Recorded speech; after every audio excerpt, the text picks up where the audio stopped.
All right, guys, we're taking Stryker on her first walk. This is what I talk to people about all the time. You got to get these dogs out here on a leash. Now, although Stryker's going to walk like a bumblebee on the end of a string, we don't really care.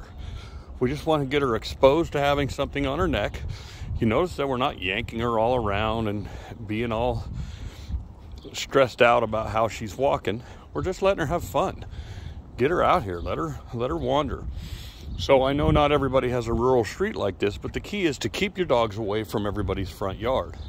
Walking the street, staying away from parvo and other bacteria that are in the feces or that dogs have left behind in your front yard or everybody's front yard.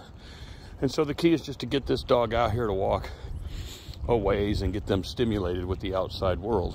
People like to walk the dog in the backyard, but that's just an extension of your house.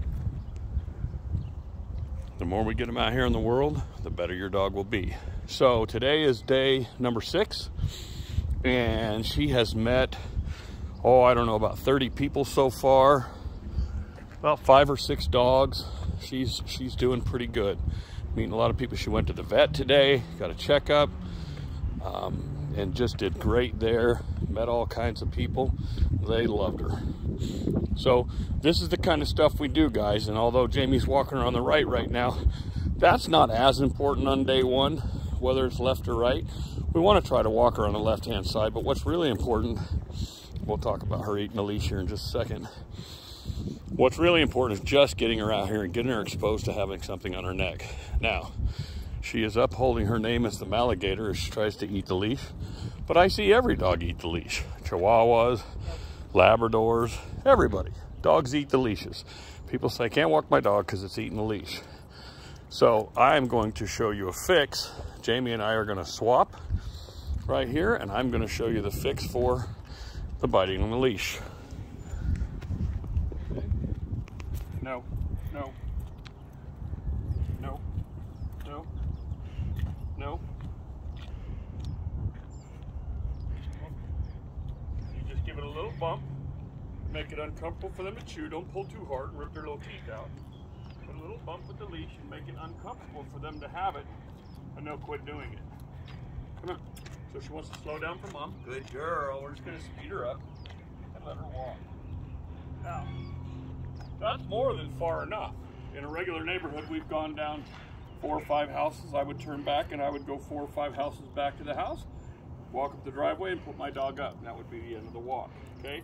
I'm also going to show you here in just a few minutes another kind of walk. We're actually just going to put pause on this video and make an extension. The second side is going to be an off-leash walk with what we call an anchor dog or a mentor dog. That's basically just an older dog that knows what to do, that'll walk next to us, and this dog will follow them. So let's go back to the house, and we'll pause this for a few minutes, and we'll get us another dog out here, and we'll show you how that works. Guys, we pushed record again, and we're heading back to the house. I just want you to see what she's doing. So if she stops like that, I can just give her a little tiny bump with the leash and get her going again. I'm going to help her get around me. We're just going to keep walking. She's out having fun. I don't have to pull in the leash. She's not choking, right? I don't want her to choke. She's not really pulling that hard on the leash to where she can get injured. She is attacking me because she's a crocodile. Come on, little butthead.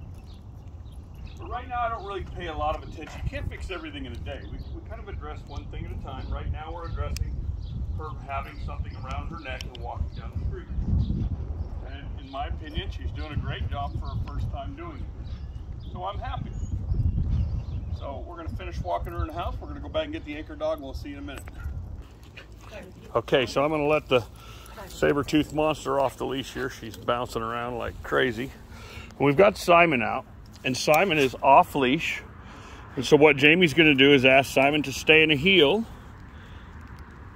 And that should keep our little potato head close to mama in a nice heel too, where she's not wandering off. Now, I'm not telling everybody to run out and do this.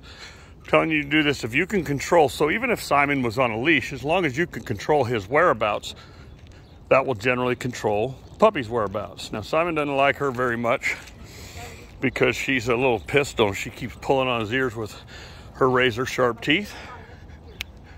So we're going to call him back. Now, he's not very good at healing with a dinosaur or pterodactyl or a whatever she is pulling on his ears. He wants to heel so bad, but he's like, you guys got a piranha loose in the street and you want me to heel? He's trying. Hey, there you go. There's a nice little correction. So that's very natural, guys, and I want people to see that. That puppy was being an absolute turd to him. He turned around, he corrected her. Look at the blissfulness. Okay, so now we're walking civilized. There's nothing wrong with what he just did. She was being a complete obnoxious brat, and that's what dogs do. So there's nothing wrong with one dog correcting another. Okay, so that was great. Now everybody gets to walk in peace because Simon set her straight. Now Simon's not an aggressive dog at all, but he has no problem saying, hey, leave me alone. He put up with a lot of her crap before he did that. But you see the result of it. And so this is very, very important to let that be. As long as you know that the bigger dog is not going to hurt the puppy, allow your dog to correct the puppy. And now we have a nice off-lead heel and the family's all walking together. Good. Puppy doesn't do a very good job. She likes to run underneath your feet and do all that kind of stuff. Again, guys, I'm not telling you to walk your dog off leash. I'm just saying this is possible. We will wind up doing this every day.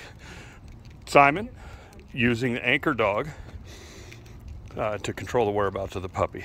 All right, let's turn around and head back home. Go with Mama.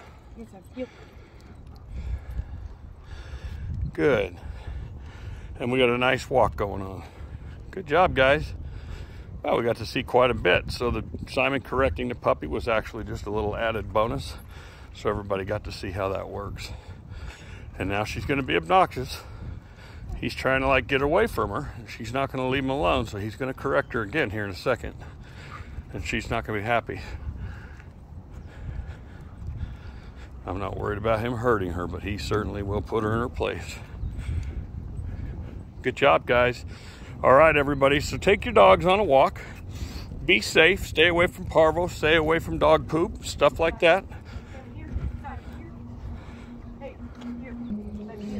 So keeping your dog away from everything and just let them get out and expose to the world. They got to get out here.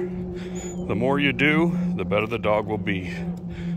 It is time consuming, but this entire process just to do the leash and the off leash was probably 10 minutes, 15 minutes. Then of course we'll do other things with the dog today too. We'll do a little treat session. We're gonna do a lot of cool things. So Mama, just keep walking away from the puppy and let the puppy catch up to you. So don't chase your puppy in this situation. Most people will chase the puppy. If you chase the puppy, it's gonna keep going to do what it wants to do. If you walk away from the puppy will generally follow you. So be strong and willful and keep walking forward. All right, guys, we'll see you around the corner. So that's the end of this walk today. We're gonna take the double monster team here back in the yard. Let them play. She'll probably sleep for a minute after this. You see her little tongue's hanging out. She'll drink a half gallon of water first. Puppies do drink a lot of water. Good. All right. Another good lesson. So guys, do this as much as possible. You can take your dog on a walk once or twice a day. Just be safe about it. Add that in with going to the store and all these other things that we're doing, and you're going to get a pretty cool puppy. Good job.